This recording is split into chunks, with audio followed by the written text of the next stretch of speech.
Okay, I'm pulling on my driveway. We all know what that means. It's time for another drive to work. Okay, so this year at the World Championships in Amsterdam, I did a little segment called 20 Years in 20 Minutes, where I sat down and I basically talked about the Magic's 20 years of history, having 1 minute to talk about each year. And while that was fun and an interesting exercise, I realized that I had a lot more to say about each year. So I've decided to start a new meta-series, and this is truly a mega series. This is truly a mega series. I'm going to do a podcast for each year of Magic's life to talk about what happened that year. Now, I'm just going to do this every once in a while. Being that I have 20 years to do, and as I do this, other years will roll by, this is probably a multi-year podcast project, which means I'm dedicated to keep doing this for many, many more years. So today, I'm going to start with 1993, where it all began for Magic the Gathering. I mean, technically, there's stuff that happened before 1993, but I decided we'll start with the public's interaction with Magic, not necessarily the behind the scenes. So today is all about Magic's first year of life, as a released product, I guess.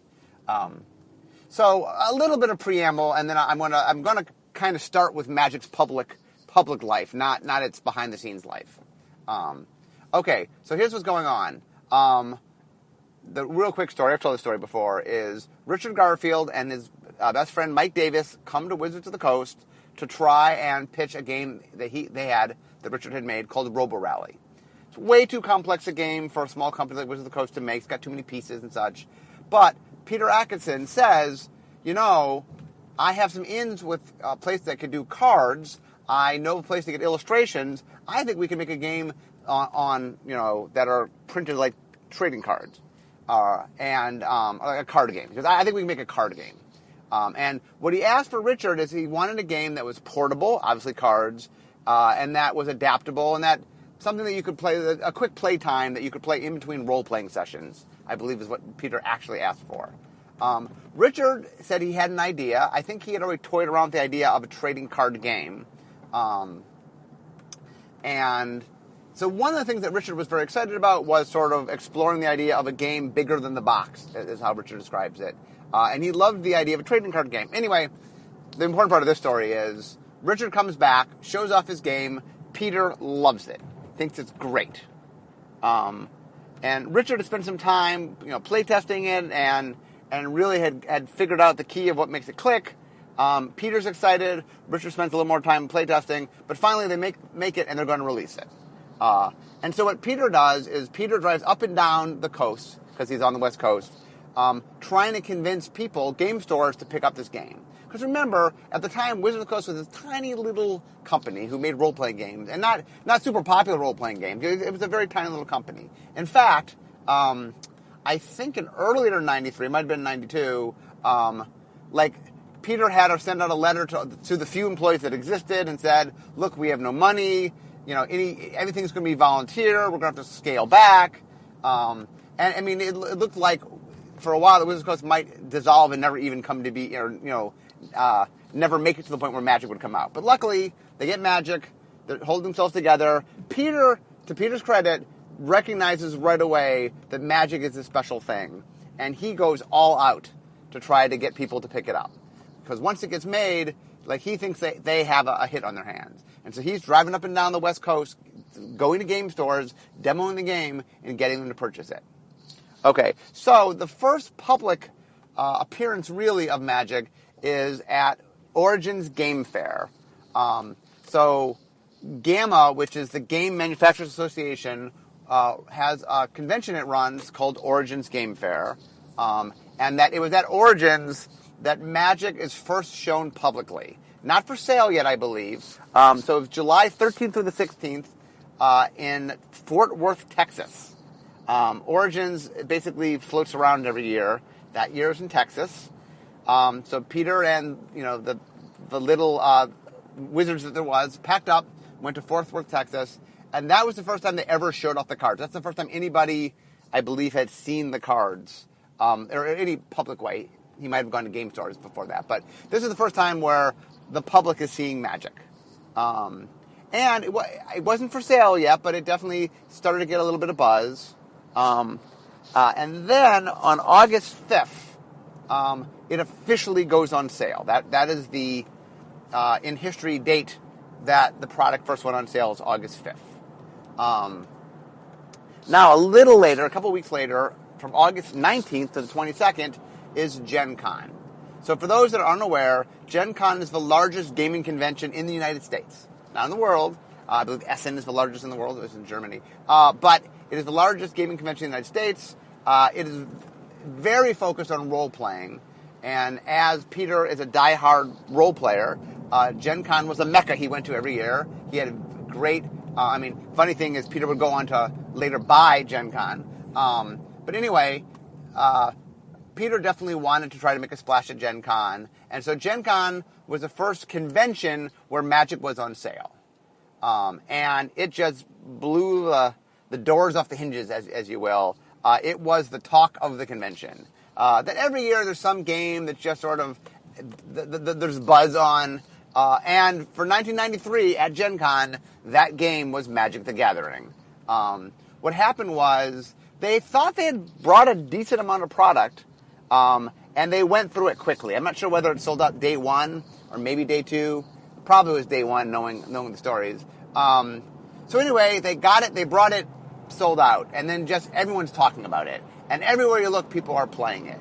In early Magic, definitely one of the things about the game early on was this was a small company putting it out, which meant that there wasn't a lot of press on it. There wasn't, like, you kind of heard about it by word of mouth more than anything else.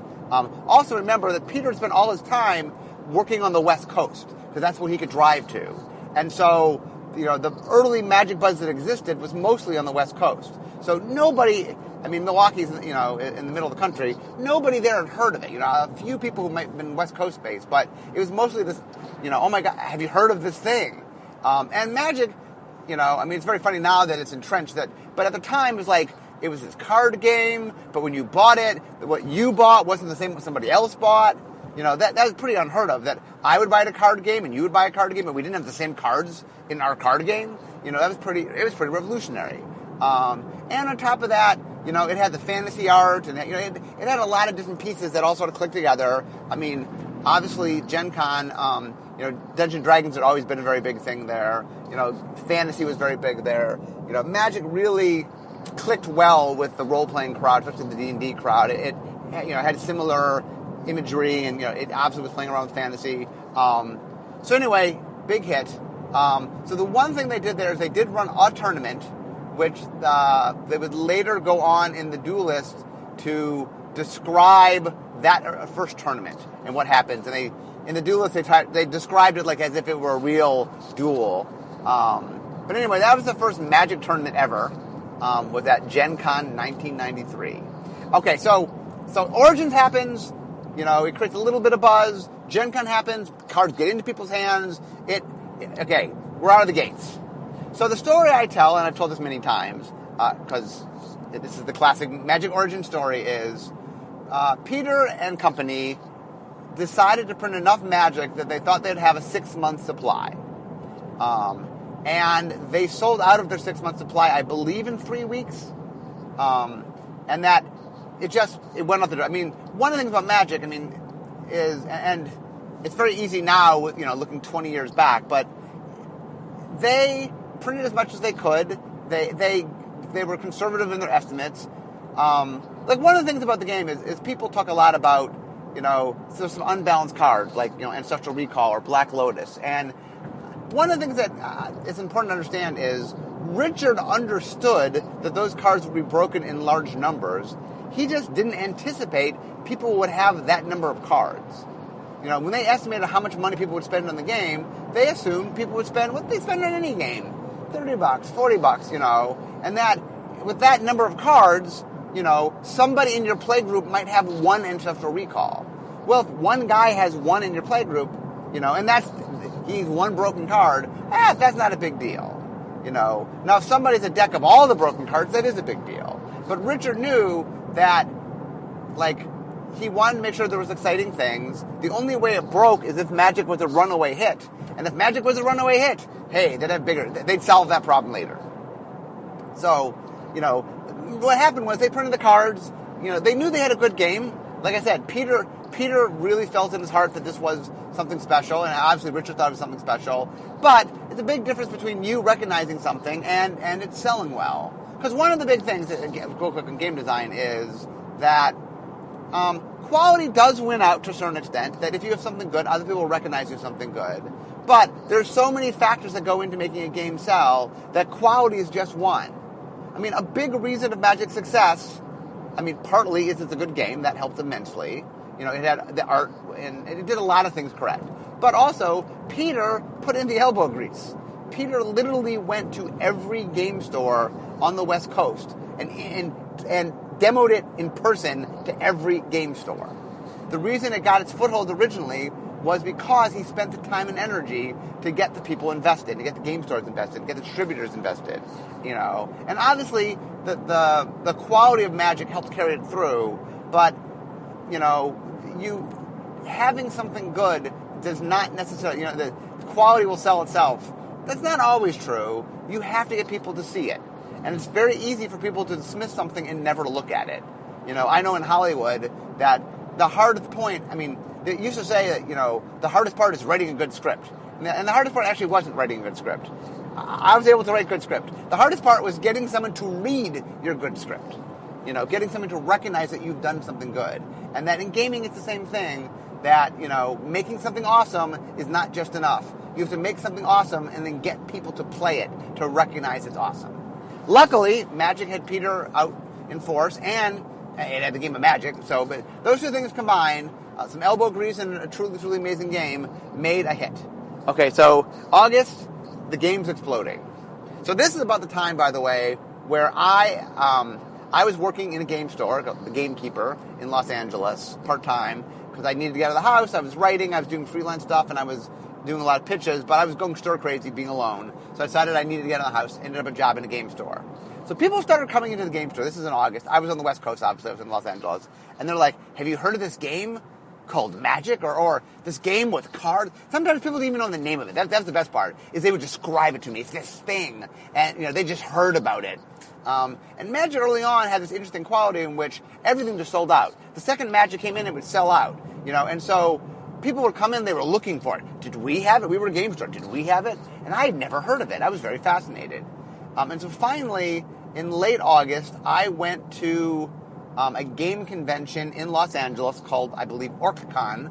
LA has a couple game conventions happen every year. And there, I saw this game for sale, so I bought some. In fact, I did exactly what Richard predicted. I spent about $30, $40, and I bought, or maybe I spent like $20. I bought a starter and 3 boosters. And I figured, like, okay, that's, whatever, $20, $30, that's about what you spend on a game. And I opened it up, and someone there helped teach me how to play, although the person who taught me did not do a great job of teaching me. I was very confused. He did teach me to spread my cards out, though, because he had heard of this card that you could flip in the air. If it landed on your card, and destroy it. So play your cards far apart. That was very funny. So Chaos Orb, even then, had its... once again, one of the things that Wizards did in the early days is Wizards said they wanted to create word of mouth, and they didn't publish information about the game. For example, they didn't give card lists. There was no official listing of what the cards were. Now, there was a magazine called Shadis. Shadis was a role-playing, mostly dedicated to role-playing games. Shadis did their best guess and made a card list. They talked to dealers and opened cards and whatever. They made a list. The list was mostly accurate. It was wrong on some of the rarities. They missed on some rarities. Now, remember, the other thing about the early Magic was... and something to explain. So, they were trying to create a sense of mystery, and they didn't want people knowing where things came from. Now, one of the things I've always claimed is that there's an island on the rare sheet, and that the island was there to confuse people so they wouldn't know where their rare was.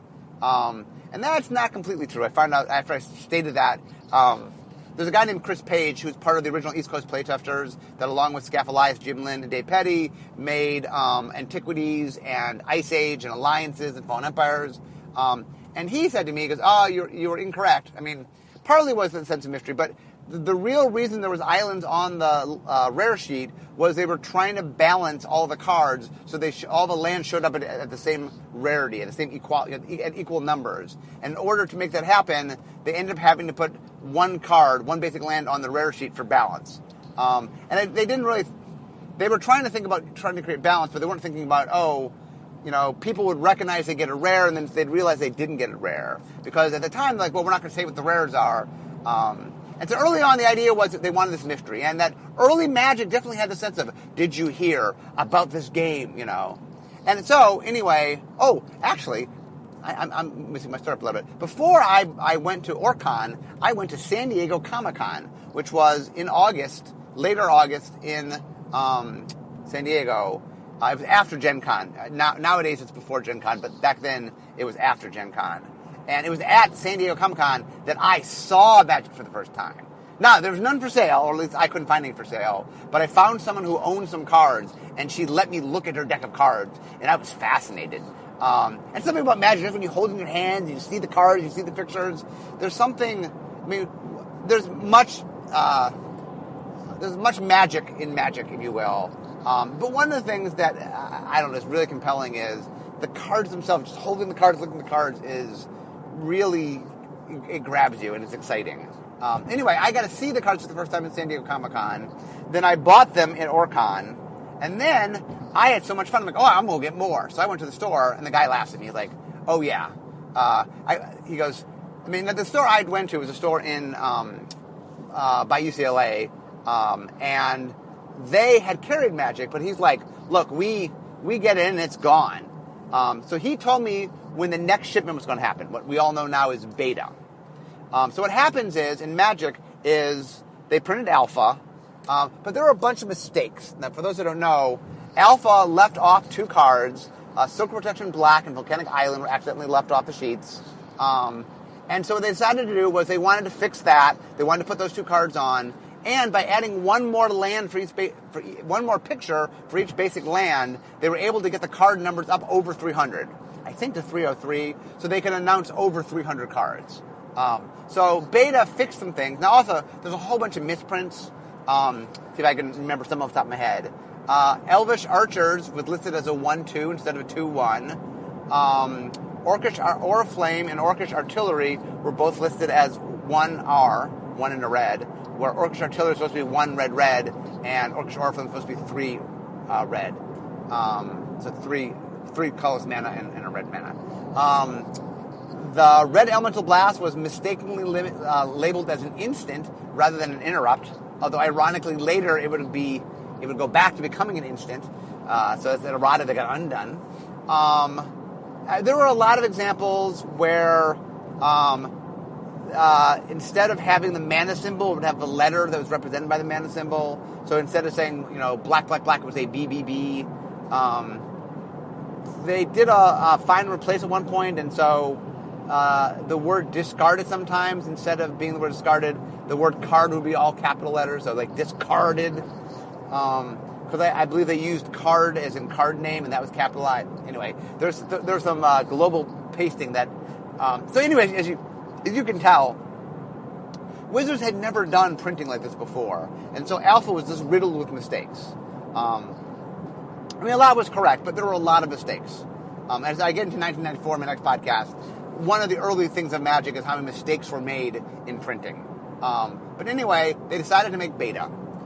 So Beta put in Volcanic Island and put in Circle Protection Black, which, by the way, I thought Circle Protection Black missing was like black was so evil that white could not stop it. I thought it was like done on purpose. I didn't realize that they mistakenly left it out. Volcanic Island was too rare for me to notice that it was missing. I think I only had 1 or 2 dual lands in the early days, early on. What else mistakes were there? There was and there's a lot of subtle little things like Island Sanctuary in Alpha, prevents damage from things that don't have flying or Island Walk, but that includes your things. So you could use Orcish Artillery and then it wouldn't damage you because of the Island Sanctuary.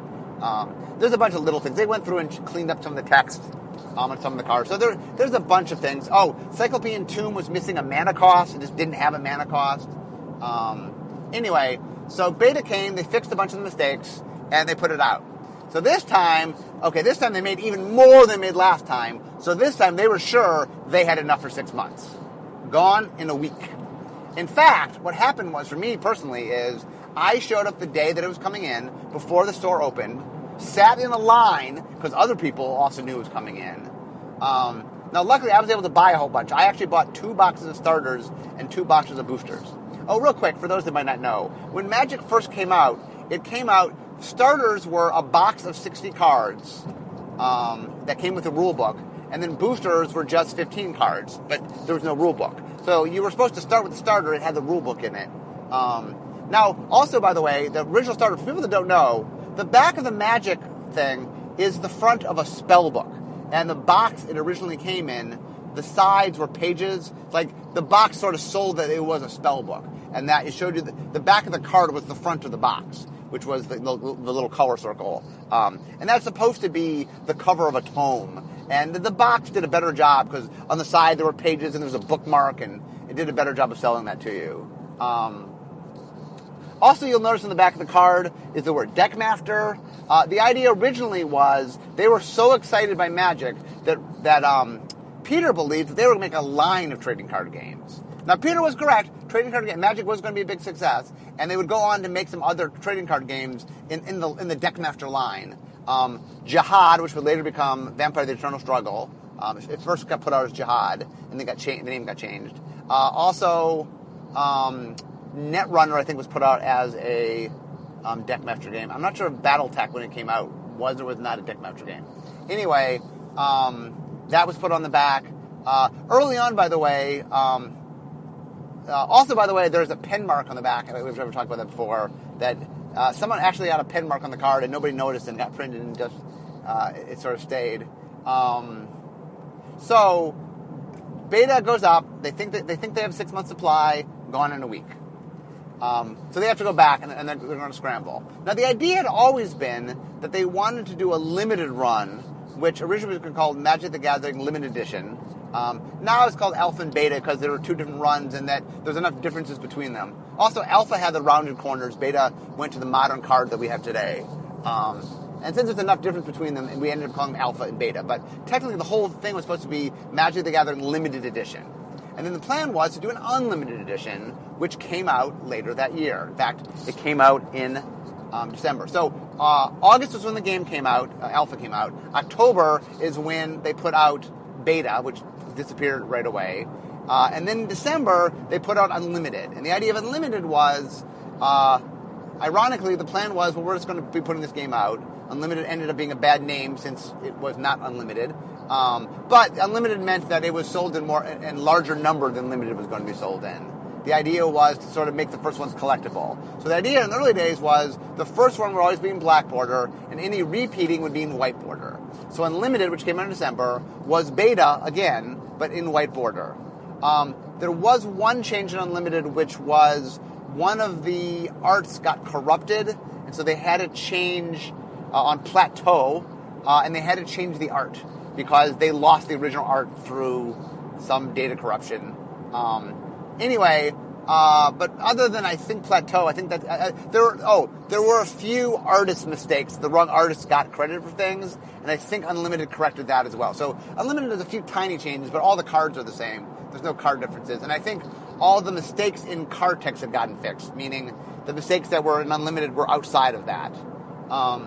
So Unlimited came out. Now, they were willing to... The idea on Alpha and Beta was they had one print run, they were done. Unlimited was, we were going to have multiple print runs. And so they printed what they thought, as much as they could, basically. In fact, early Magic is them printing as much as they could, making a bunch of money, taking that money, printing as much as they could, and just keep going. And it took almost 2 years before, they printed too much. They made more than there was demand.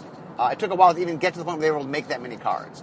Early Magic just was gobbling up. People were discovering it. It was growing at such, it was like a forest fire. It was just growing at such a fast rate that, it started on the West Coast, but then Gen Con happened and slowly East Coast started getting it. And, people, game suppliers who had been at Gen Con, then they wanted it, and it just started spreading across the U.S. And then eventually, not till 94, but it would be printed in foreign languages. I'll get to that when I get to the 1994 podcast.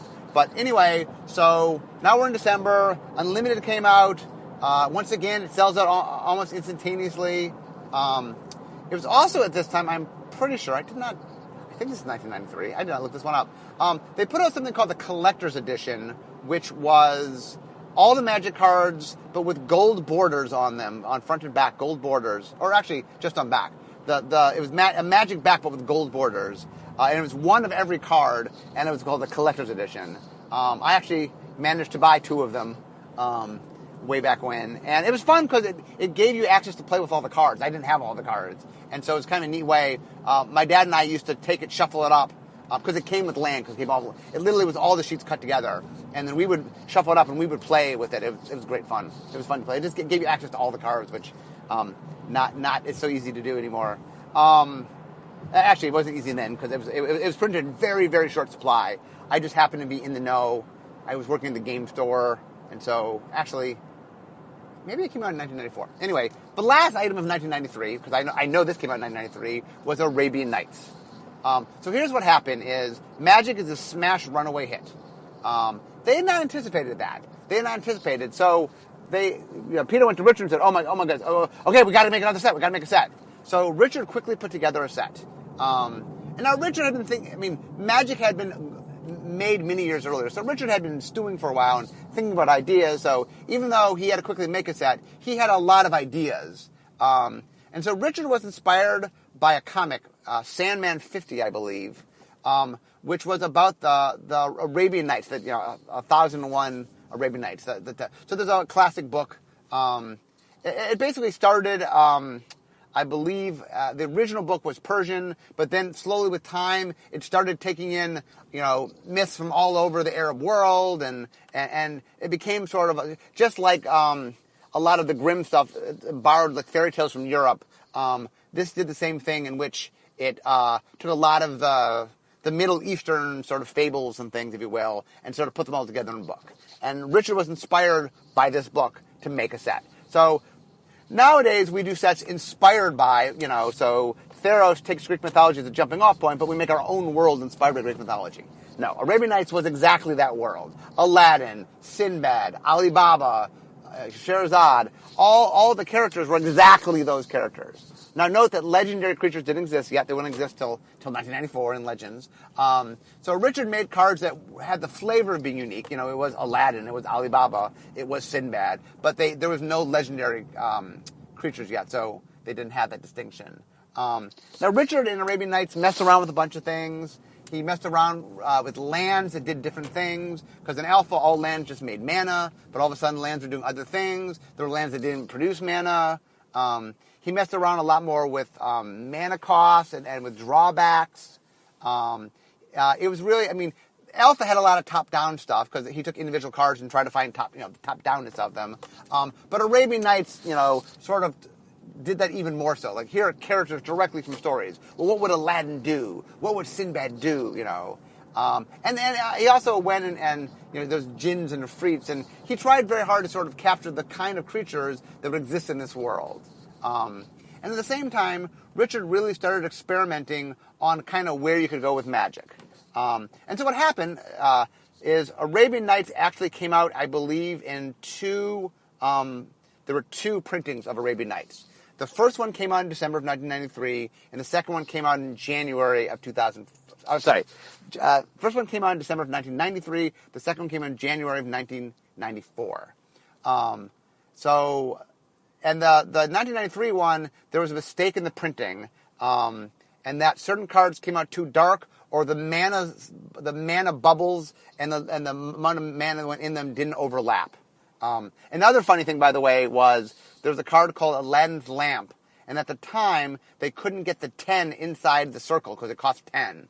And rather than make it cost 9, they ended up making 2 circles that were 5, saying it cost 5, and then it cost 5. That was the solution at the time. Oh, another important story is, so Arabian Nights,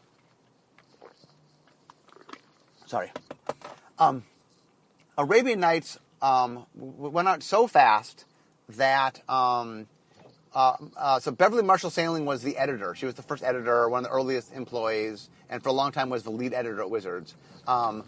She realized at the last minute that they hadn't done any flavor text, and so the night before it went to press, she had 2 books of Arabian Nights that she went through, and all the quotes were Beverly in one night picking out all of the flavor texts. And also importantly, is originally Arabian Nights was going to have a different color back. Richard's original vision for the game was that each version of the game would be its own thing. So, for example, the first game that came out was Magic the Gathering. The second game that they were going to put out was going to be called Magic Arabian Nights. Not Magic the Gathering Arabian Nights, Magic Arabian Nights. It would have its own back and be its own game. And Richard understood that people could mix and match them. He wasn't really concentrating on the idea that, you'd be able to tell what set it came from. And Scaff Elias, one of these East Coast playtesters who at the time was one of the earliest people to go work in R&D, said to him, this is crazy. Like, people are going to want to mix this stuff together. Why are we, if you make the back different, it's kind of implying you're not supposed to mix them together. And we want people to mix them together. And so Scaff managed to convince everybody that it was a mistake. In fact, Scaff once told me that he thought the most important... This is the guy who created the Pro Tour, by the way. Scaff told me that what he considers his most important contribution to Magic was keeping the back the same. So I find that interesting. But anyway, Arabian Nights came out, sold out instantaneously. But then it came out again. The second one came out in 94, sold out instantaneously. Remember, for a while, like if you wanted Magic, you just had to be there. You had to be there when it came out. I mean, the reason I ended up getting Arabian Nights was in my game store, I convinced my game store to start ordering it. And when Arabian Nights came in, the store got 4 boxes of Arabian Nights. And I said to my boss, I said, how much can I have? I would like some of this. And he said to me, you get as much as you want. So I was like, okay. It only existed in the store because I bugged them to get it in the store. So I ended up saying, okay, I will buy 2 boxes and I will sell 2 boxes.